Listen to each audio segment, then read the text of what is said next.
Waiting for the new bike to come is like a pregnancy period. You are really excited, but you have many fears as well. You're so much pumped, but you need to give some time to the baby for them to get into your pace. And maintaining a bike is equally important as taking care of a baby. Hello YouTube, welcome to my channel. So in this video, I'm talking about the pre-delivery checks one need to do before getting a new bike or a second-hand bike. I'm doing this because I get a lot of questions mainly on pre-delivery checks for a used bike. So this is a consolidated list of things which one can follow for a second-hand bike or a new bike.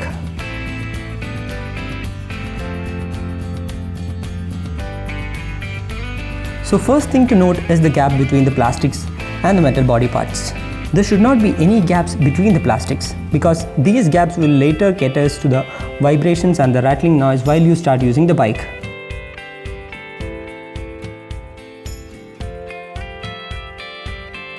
The second thing to check is the dents and scratches on the body. You will be able to figure it out if you can control your emotions when you see your bike for the first time.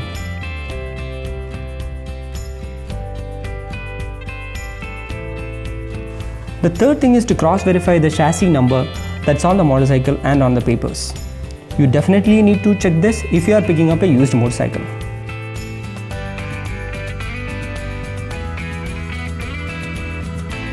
The next thing is to put the motorcycle on the center stand or the side stand and feel the action of the stand. Sometimes there could be a faulty spring which doesn't allow you to put the motorcycle on stand properly. Along with this, try rolling the front and the rear wheel to check the alignment of disc brakes. You'll be able to clearly figure it out if there is any bend on the disc.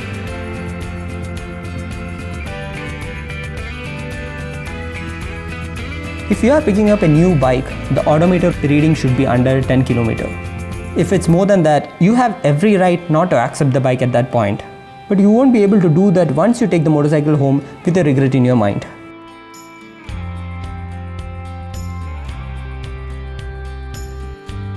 Now try turning on all the lights like indicator, headlamps and tail lights to check the proper functioning of bulb as well as the health of the battery. Also, do not forget to check the high beam, low beam and the pass light functionality.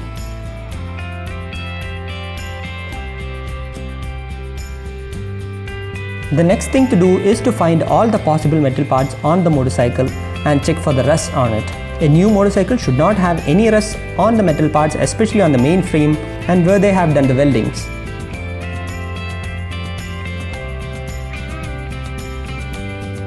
Another important thing to check for is the fluid levels of the motorcycle. Obviously, a new motorcycle will be having the correct level of engine oil, but not the brake fluids. Check for that and ask for the top-ups.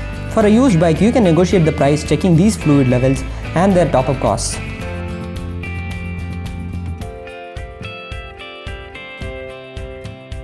Next main thing to check are the brakes and the clutch. Try the levers and ask the mechanic to set it according to the pressure you want to apply, keeping the functionality intact.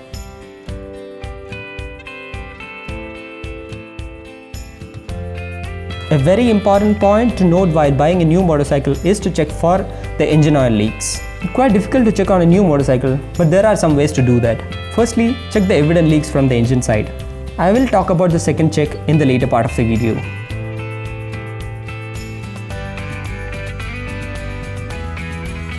The next thing to look forward are the tires. Just make sure that the manufacturing date of the tire is not so far from the date of the delivery for a brand new motorcycle.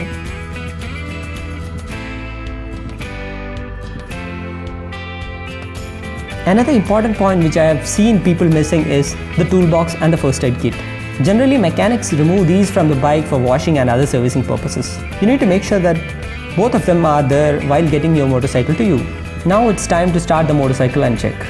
First thing to check is any abnormal sound from the engine or the exhaust. Anything which you feel abnormal could be cross-verified with another motorcycle at the dealership.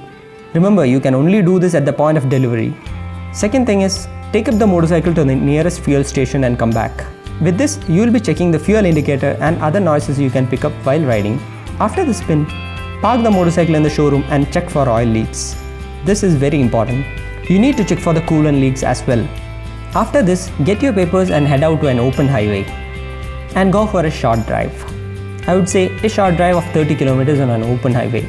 It's certain that you will be very much pumped for your new motorcycle. But once you ride it for some time and get used to the newness, you will start observing the comforts and discomforts slowly. That's how the short ride will help. Personally, I have done this ride whenever I picked up a new motorcycle.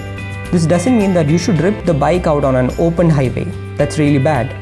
You need to complete the running period to do such stuffs. I'm in the making of the running period video and it will be uploaded in the channel soon.